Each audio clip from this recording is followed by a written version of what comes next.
আসসালামু আলাইকুম, ক্যাড বিল্ডারে স্বাগতম। আজকের এই ড্রয়িংটা আমরা শুরু করব এই ছোট সার্কেলটা থেকে, যেটা ডায়ামিটার দেওয়া আছে 44 ইউনিট। তাহলে আমরা সার্কেলে চলে যাই এবং সেন্টার ডায়ামিটার সার্কেল নিয়ে একটা 44 ইউনিটের ডায়ামিটার তৈরি করি। আচ্ছা, ডায়ামিটার তৈরি করা হয়ে গেল। এবার আমরা লক্ষ্য করি যে এইখানে এই জায়গায় এবং এই জায়গায় দুইটা ছোট ছোট সার্কেল তৈরি করতে হবে, যেগুলো রেডিয়াস দেওয়া আছে 16। তার আগে লক্ষ্য করি যে এই কার্ভ লাইনটা তৈরি করতে হবে, যেটা রেডিয়াস দেওয়া আছে 80। তাহলে চলুন আমরা একটা সেন্টার রেডিয়াস সার্কেল নিই এবং একটা এই সেন্টার রেখে 80 রেডিয়াসের একটা সার্কেল ড্র করি। আচ্ছা, আমাদের হয়ে গেল। এরপর আমাদের এই যে এই তিনটা লাইন ড্র করতে হবে, এই তিনটা ড্যাশ লাইন, যেগুলায় এই ওয়াই অ্যাক্সিসের সাথে 30 ডিগ্রি অ্যাঙ্গেল আছে। আচ্ছা, ওয়াই অ্যাক্সিসের সাথে এই লাইনটা 30 ডিগ্রি অ্যাঙ্গেল আছে, তার মানে এক্স অ্যাক্সিসের সাথে 60 ডিগ্রি অ্যাঙ্গেল আছে। তাহলে আমরা সেটাই করব। এই জন্য আমরা এই ড্র প্যানেলে ক্লিক করব এবং এখানে যে কনস্ট্রাকশন লাইনটা আছে সেটা সিলেক্ট করব। তারপরে সেন্টার রেখে আমরা এইদিকে অ্যাঙ্গেলটা দিয়ে দিব 60 ইউনিট এবং এখানে ক্লিক করে দিই। এবং দ্বিতীয় অ্যাঙ্গেলটা কত হবে? এই দিকে গেল 90 প্লাস 30 অর্থাৎ 120 ইউনিট। তাহলে আমরা কোনটা দিয়ে দেই? 120। আচ্ছা, তাহলে আমার এটা হয়ে গেল এবং এন্টার করে বের হয়ে যায়।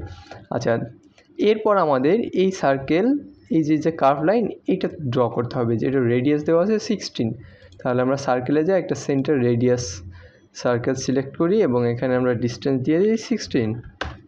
আচ্ছা, এবার এই সার্কেলটাকে আমরা কি করি? কপি করে দিই। যে এই পয়েন্ট থেকে এই কপি কমান্ড নিয়ে আমি এই পয়েন্ট থেকে এই পয়েন্টে কপি করে দিলাম এবং এন্টার করে বের হয়ে যায়। এবার আমাদের এই লাইন, এই কনস্ট্রাকশন লাইন এবং এই সার্কেল, এই তিনটার দরকার হচ্ছে না, সো আমরা সিলেক্ট করে ডিলিট করে দিই। এবার আমরা একটা সেন্টার রেডিয়াস সার্কেল নিয়ে এখানে সেন্টারটাকে রেখে শিফট চেপে মাউসের রাইট বাটন ক্লিক করে ট্যানজেন্ট সিলেক্ট করি এবং এই সার্কেলটার উপর সিলেক্ট করে দিই এবং আবার একই কমান্ড নিয়ে আমরা এই পয়েন্টের সার্কেল রেখে শিফট চেপে ট্যানজেন্ট পার্টটা আসলে আমরা এখানে ড্র্যাগ করে দিই। ওকে, এবার একটা ট্রিম কমান্ড নিয়ে আমাদের অপ্রয়োজনীয় লাইনগুলো কেটে দিই, এখান থেকে এখানে কেটে দিই।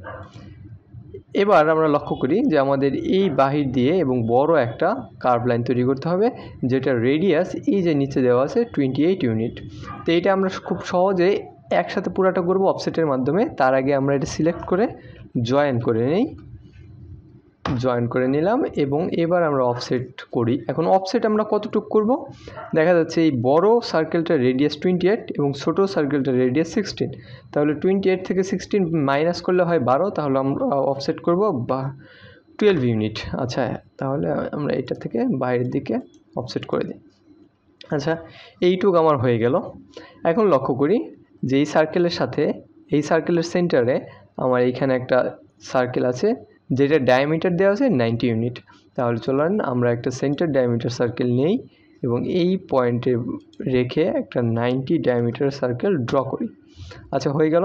এখন এইটার সাথে আমাদের এই যে এখানে একটা কার্ভ লাইন আছে, যেটা রেডিয়াস 10। আচ্ছা, তাহলে আমরা এইখানে গিয়ে ট্যানজেন্ট রেডিয়াস সিলেক্ট করি এবং এইটা আর এইটার মধ্যে রেডিয়াস দিয়ে দিই 10। তাহলে আমার একটা লাইন হয়ে গেল এবং একই কমান্ড আবার নিয়ে এইটা এবং এইটার মধ্যে দিয়ে আমরা আরেকটা সার্কেল বানাই এবং ট্রিম কমান্ড নিয়ে এই দুটার অপ্রয়োজনীয় অংশ ডিলিট করে দিই।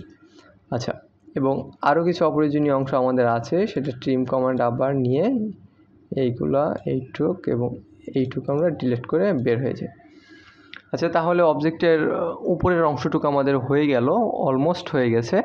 তাহলে এই অংশটুকু আমরা সিলেক্ট করি, এই যে এই অংশটুক, এবং এরপর আমরা এই যে মিরর কমান্ডটা দেখা যাচ্ছে এটার উপর সিলেক্ট করি এবং অবজেক্টের এই মিড পয়েন্টে সিলেক্ট করি এবং নিচ দিকে আমরা এটাকে মিরর করে দিই। আচ্ছা, তাহলে আবার একটা ট্রিম কমান্ড নিয়ে আমরা এই অংশটুক ডিলিট করে দিই এবং এন্টার করে বের হয়ে যায়। এবার একটা লাইন কমান্ড নেই এবং শিফট চেপে এই প্যানেল আসলে ট্যানজেন্ট নেই এবং এইটার উপর থেকে আবার শিফট চেপে মাউসের রাইট বাটন ক্লিক করে ট্যানজেন্টের এই প্যানেলটা এনে এটার উপর সিলেক্ট করে দিই এবং এন্টার করে বের হয়ে যায়। এবং আবার একই কাজ করি, অর্থাৎ লাইন কমান্ড নেই, শিফট চেপে মাউসের রাইট বাটন ক্লিক করে ট্যানজেন্ট আনি এবং এইখান থেকে আবার ট্যানজেন্ট সিলেক্ট করে এইটার উপর সিলেক্ট করে দিই এবং এন্টার করে বের হয়ে যায়। তাহলেই আমরা আমাদের যে কাঙ্ক্ষিত অবজেক্ট আছে সেটা ড্র করে ফেলতে পারবো। এই ছিল আজকের ভিডিওতে। ক্যাড বিল্ডার চ্যানেলটিকে সাবস্ক্রাইব করে সাথেই থাকুন। ধন্যবাদ সকলকে।